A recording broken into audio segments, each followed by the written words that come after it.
Let's do this. The Cult of Hockey podcast by the faithful and for the faithful. I'm David Staples of the Edmonton Journal, and I'm here today with Bruce McCurdy. Welcome, Bruce. Good day, David. And Bruce, I have to say, for Oiler fans, they're in an awfully good mood today. How did that happen? How did that happen? Because usually they're just such an ornery lot, but today they found a few things to bitch about, of course. But overall, they're pretty happy. I mean, the Oilers drafting Olivier Rodrigue. Yeah, the top ranked goalie in the draft, and they got him with the 62nd overall pick. Mm-hmm. If goalies hadn't been so devalued in recent years in the draft, I wonder where he would have gone 10 years ago. But nonetheless, people were complaining mightily about the Oilers getting the top-ranked goalie in the draft with a mid-round pick because he's the son of the Oilers, one of the Oilers goalie coaches. Is nepotism. More nepotism. Damn these guys! They can't ever get it right. You know, there has been some negative nepotism. Like there has been a lot of cronyism and nepotism on the Oilers. So I can see if people are a little bit ticked off about it, Bruce, but every individual is different. And just because I don't know, what's the biggest example of it? So-and-so didn't work out. I guess Will Acton didn't work out. Yeah. David Musil, I mean, he was a son of a scout. He'd be the closest parallel for Olivier Rodrigue. And Musil, they spent pick number 31 on him.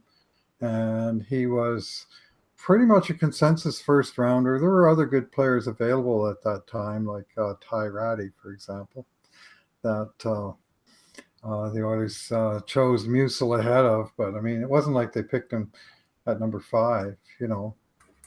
And same here, like you say, top-ranked goalie in North America, according to Central Scouting. Yes. So, he was the second goalie picked, and the only North American among, I think, the first 6 goalies picked. But for whatever reason, Chiarelli has a track record now of picking a goalie in every year that he's been here, which is 4 in 4 years. And the one, Miroslav Sabota, didn't work out in terms. I mean, he looks like he might be pretty good, but he didn't sign. And then, of course, they signed both Dylan Wells and Stuart Skinner that are turning pro this upcoming season. And young Rodrigue is 2 months behind, or 2 years behind them, because he's a 2000 birthday. In fact, the first one ever picked by the Oilers. And he's not even 18 until next month. So he's a young one who'll for sure be 2 more years in junior before he enters the equation. And by then we should have an idea at least on Skinner and Dylan Wells. Seems like a solid enough pick. I mean, a part of the controversy was they traded another very low round pick to move up a little bit and get him. So that also upset some people because of the philosophy that you want to have a lot of draft picks. And it's not a bad philosophy. I think it's proven out in other pro leagues as being sane. Maybe it makes more sense in the NFL where the New England Patriots have done it when you have more impact and you have more players, fewer slots for really valuable. Like there's more slots for all kinds of guys to contribute in football, I think, than in hockey. They run through the players quicker. So maybe in football, it's an even better strategy than it is in hockey. Hockey, there's kind of limited spots, limited opportunity that might limit the need to have as many. What you're hoping for in the NHL draft is a really, really good player, Bruce, because that's what you need to impact your NHL team. Of course. And let's talk about that, Bruce. Let's just move on to the good right news. Up to the top of the list here. I mean, in my view, the Oilers stayed firmly on the board with their first 3 picks, and that's certainly the meat of the newcomers. And let's talk maybe where we should have started talking, which is Evan Bouchard at number 10. Sweet, hey? Sweet pick. Yeah, it's hard not to be. It was so weird how that first round went, because I was looking at the list and I thought, well, if the guys in here, I mean, obviously they're all good players, but the ones who really hit the sweet spot for exactly what the Oilers are looking for are the two defensemen, Noah Dobson and Evan Bouchard, and the one-shot scorer in Oliver Wahlstrom. And I thought if any one of those makes it all the way down to number 10, let's snag that guy, right? It's, that, because if they're sort of equal players, then you might as well take the one that best fits your positional needs. Well, wouldn't you know, all three of them make it down to number 10. I was just amazed. And then all of a sudden, instead of being an obvious choice, it becomes a very difficult choice, because which one of the three has the biggest long-term upside? And we all hope they got it right. I mean, Keith Gretzky has shown his worth in the draft before. Hopefully he knew the three players inside out and picked the correct one. For that slide to happen, Bruce, there had to be a couple kind of trends going on. I personally think 5 years ago, Bouchard would have been in the top 5 picks. His rate of scoring was the best rate of scoring for a major junior defenseman in his draft year since 2005. Unbelievable, 1.3 points per game. That's significantly ahead of even Drew Doughty in his draft year. Yeah. So this is an amazing. He had an amazing year with the London Knights. Evan Bouchard did, and plus he's a right shot, which is so valuable. So the two trends are this: the NHL had to get over its aversion for small defensemen, and certainly that's been in place for a long time in the NHL.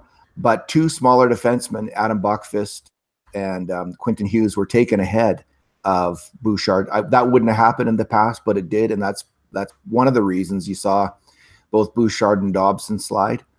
And the second thing was this hunger for centers had to become more pronounced. And I think there's an argument to be made that every center who was taken in the first round was a reach pick, Bruce. None of the centers, if you go back to midseason, were very highly ranked.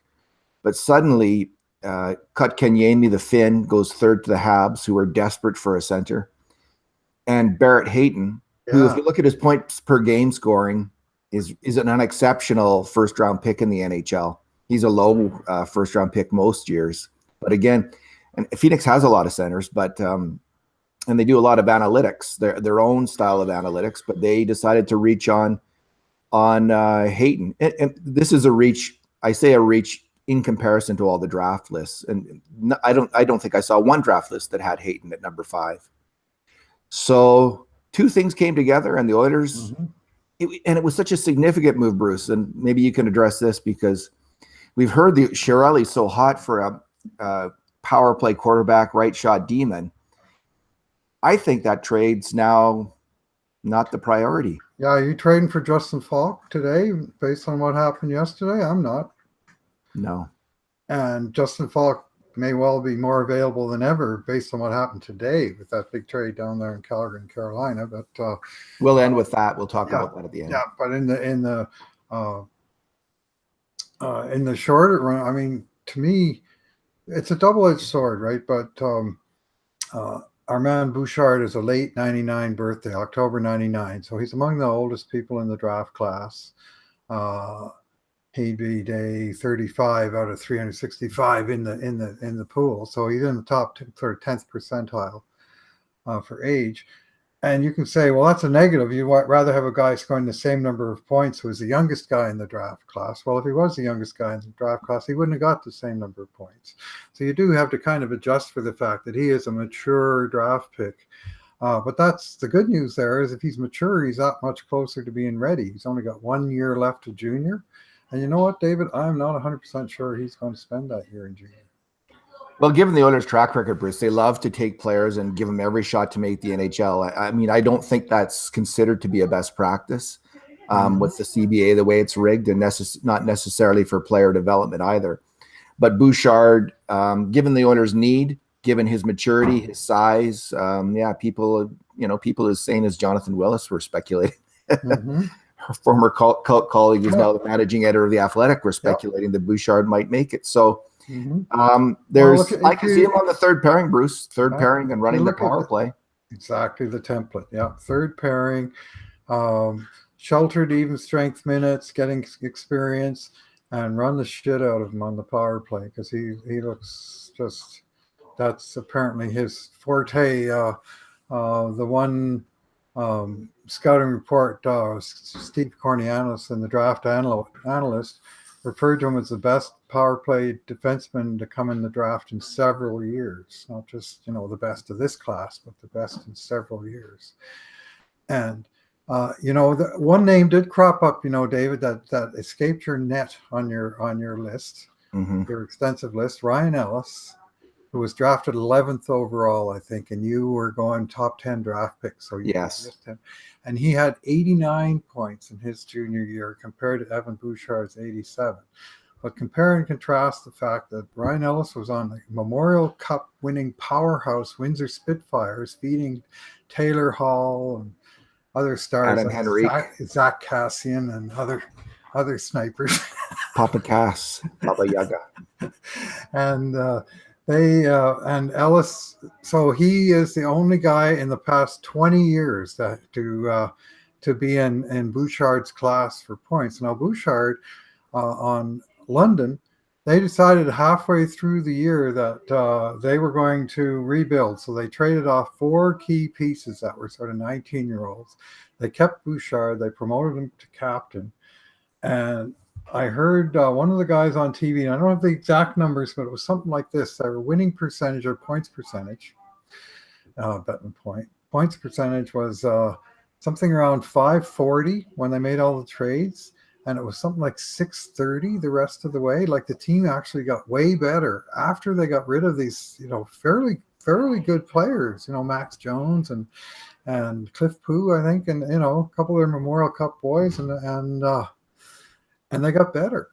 And he scored at a higher rate, and he wound up as a D-man, get this, leading the team in scoring by 33 points. And he also, as a D-man, was the top scoring draft prospect, first-year draft prospect from the OHL, including forwards. No forward was within 7 points of Evan Bouchard from the blue line. So that sounds like super elite to me, David. Super elite, Bruce. Trademark.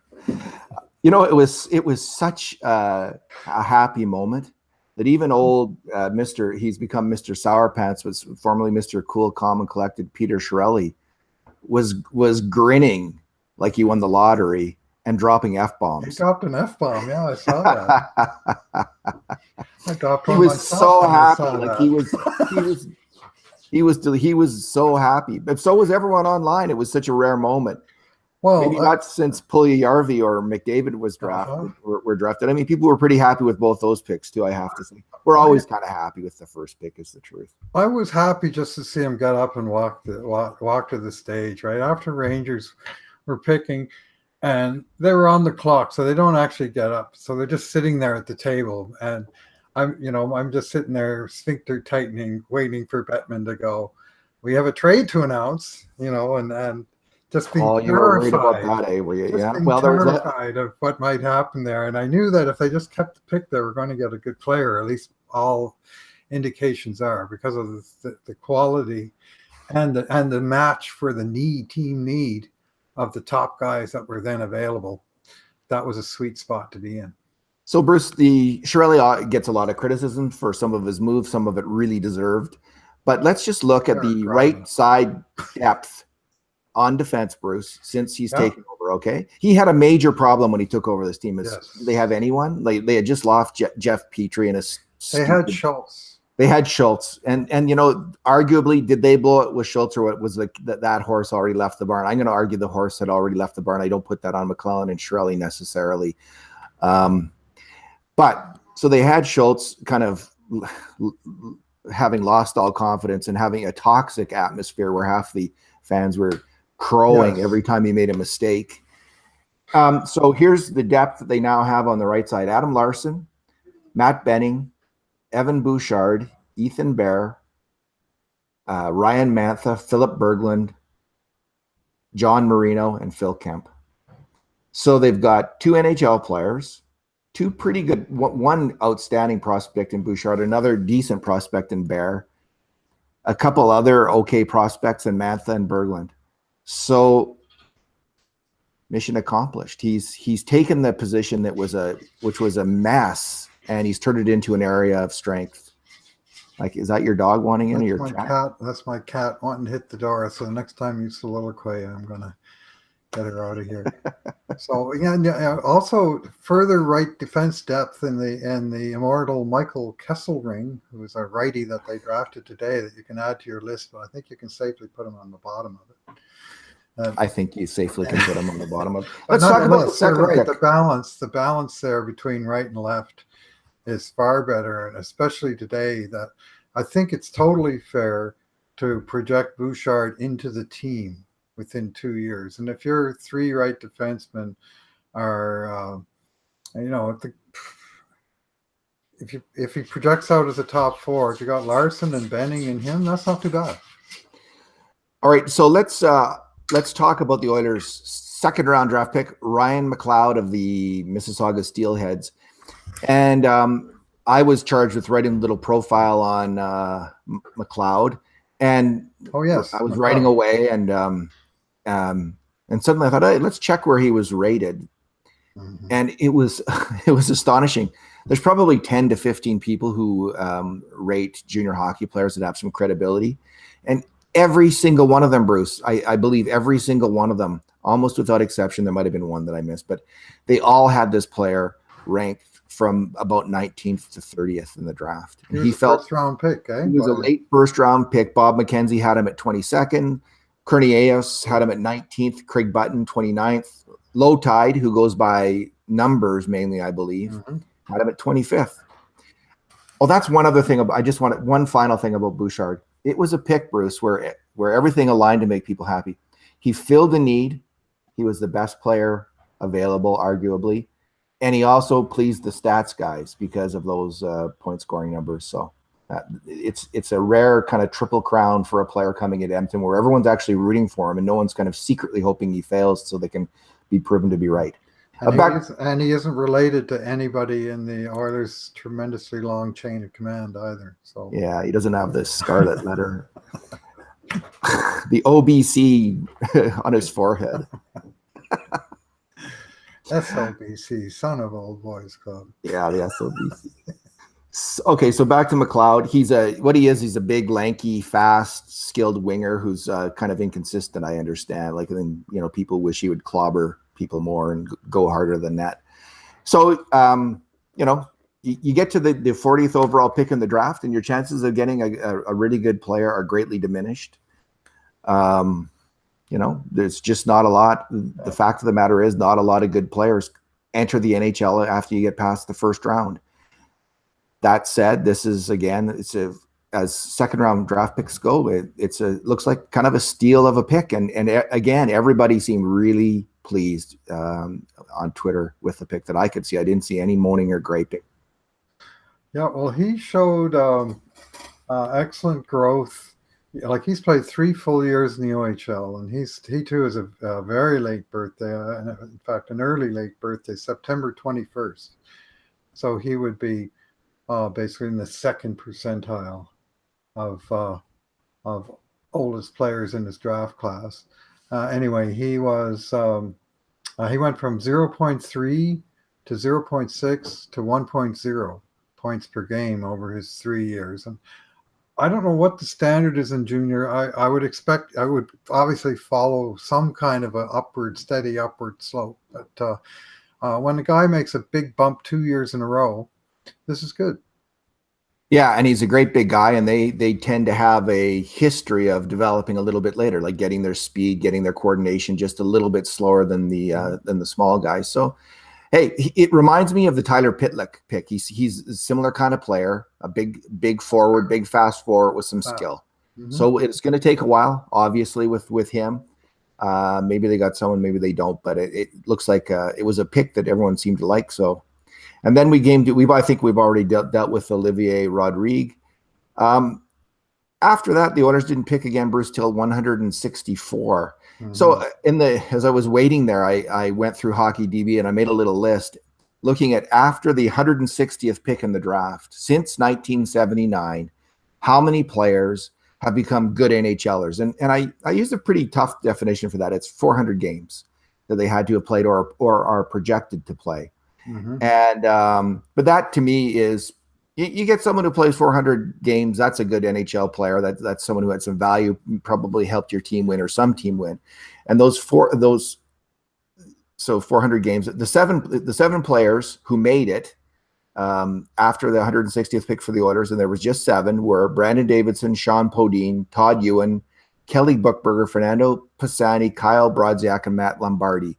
So of all those picks after that, and I don't know how many picks we're talking about. I didn't count that up, but it's probably in the more than 100. How dating back to when? 79. Oh, okay. So 7 players. Andy Moog. Well, maybe you're looking at skaters. No, Moog was drafted. Oh, you'd have a higher number though. Yeah, I think it's 7th round, but yeah, he went. The league was smaller. I was even that deep. 160th and on. So yeah, Brandon Davidson, I'd say it's iffy that he'll make the 400 games, but I'll certainly give him credit for making a career for himself out of a deep hole in terms of like you say, the odds of those guys making it is pretty slight, and the odds of us knowing much more about Michael Kesselring or Patrick Sikkinen. Is it Sikkinen? Sikkinen, S-I-I. Yeah. K-A-N-E-N. He's a vowel fin. We don't really know much about him other than he's a decent size 18-year-old forward. And it's pretty hard to draw information on some of these low guys, even as some of the lists go very deep. There's still players that get missed. So a big trade, Bruce, today. Mm-hmm, yeah. And it seems the consensus from what I'm reading is that the Calgary Flames lost the trade. So they traded Dougie Hamilton and Michael Furland and highly touted college player draft pick Adam Fox for Elias Lindholm and Noah Hannafin. And when I first saw the trade, I didn't hate it, but I think some people really, really, really, really rate Dougie Hamilton highly and seem to think he's one of the best right shot demon in the NHL. I'm not convinced that he is that. Like I know he's had some good scoring numbers, but I've watched him play quite a bit in Calgary. Yeah. And he's never stood out to me as a great player or even a really good player. Like he's okay. Yeah, he's a mobile defender. He likes to get involved in the play. I mean, he did get 17 goals last year. Very nice number for a D-man. I find I see him making mistakes / blunders a little bit frequently, and those tend to wear on the nerves a little bit. See the aforementioned Justin Schultz for that. He's in the Schultz-Pitkanen class of defensemen, perhaps. Yanni Pitkanen. Yeah. Lots of positives, but when the mistakes creep in, they tend to be big howlers, as the English football broadcasters call them, howlers, defensive blunders that wind up in the back of the net. Maybe he's probably better than I think, and I don't claim to be an expert on the player because I don't watch him all the time. So, and the scoring stats are good. I'll grant him that. So. And I don't know much about. I've only seen bits of Hannafin and Lindholm, and we can only hope that they're not very good because they are going to the Flames, of course. I've seen entire cap-friendly projected rosters that were based on the premise that the Oilers had successfully gotten Dougie Hamilton from Boston instead of him going to Calgary 3 years ago, which of course would have negated the Griffin Reinhart trade. And now you have a roster with Dougie Hamilton, Taylor Hall, Matthew Barzal. On and on it goes. And I mean, we don't live in that universe, as you and I know, but some people enjoy going there and speculating and wallowing in the pain that would result from. What universe is that, Bruce? The galaxy of bitch? No. Like the universe where everything works out perfect is just a different one than this one. I don't know what it's called because I ain't in it. Fair enough. People are entitled to be bitter about all those things if they want to be, except for the Hamilton thing. I mean, surely clearly wanted the player, and Boston wasn't going to do business with him. No, I'm mad at Boston about that. I'm bearing a good long-term grudge at Boston over a number of issues. I hope Matt Benning turns into a superstar. And what is hockey without grudges? I mean, I'm the guy to this day who, when anyone says that the Gretzky trade, corrects them immediately online and says the Gretzky sale. God darn it all. Well, I have grudges against Calgary, Vancouver, Los Angeles, Toronto. Anaheim. I'm still in the West here, right? In fact, I haven't got out of the Pacific yet. I have grudges against all of those teams for various reasons, except Arizona. Did you say Dallas? Except Arizona. Well, Dallas is a long-term. You want to stick it to them the next chance you get. Let's put it that way. And of course, then you get into the Torontos and all the fat cat American teams in the East. Then I haven't even sort of started on the referees. I have a lot of grudges there. It's hockey, right? You bear grudges. You take a number, and when you get a chance, you get your shot in. Even if it's just flapping your gums about it. I noticed, Bruce, there was no shortage of asinine rumors out of Toronto and the East about Oilers players. There's such a I should go through it one time and just categorize them all, because there's such a commonality in these rumors. They're always greatly undervaluing some Oilers player and then moving them to their team that they claim they're not a Homer fan of, just reporting on the team. And for some, for bits and pieces of nothingness, usually going the other way to Edmonton. And it's or Carey Price. Yeah, well, Carey Price, $10 million a year. You solve their cap hit problems, and you send them 4 valuable assets. So this year was Cam Talbot moving out, Oscar Klefbom moving out. Of course, there's always Ryan Nugent-Hopkins and Darnell Nurse moving out, Leon Draisaitl moving out, and it was entertaining, if nothing else. It gave us something to talk about, and who knows? The funny thing was the Klefbom rumor really broke hard again right on Friday before the draft, and you think that's just not going to happen. But then to be fair to Chiarelli's critics, you think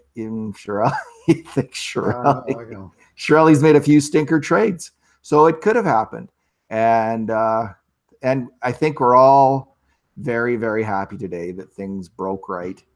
This was that moment. This is the alternate universe where things actually worked out for the Oilers, and they drafted, they won the lottery and they drafted Patrick Laine, and Boston wasn't jerks, and they traded Dougie Hamilton, and we got Patrick Laine, Taylor Hall, and Dougie Hamilton with McDavid on the power play. Yeah.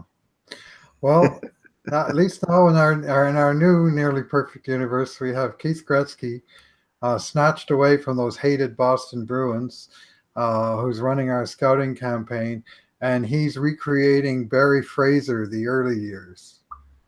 We're just going to snag one Hall of Famer after. I actually lived through that, and it did happen. The Oilers have drafted 5 Hall of Famers in the history of the team, and they all got drafted in their first 3 drafts.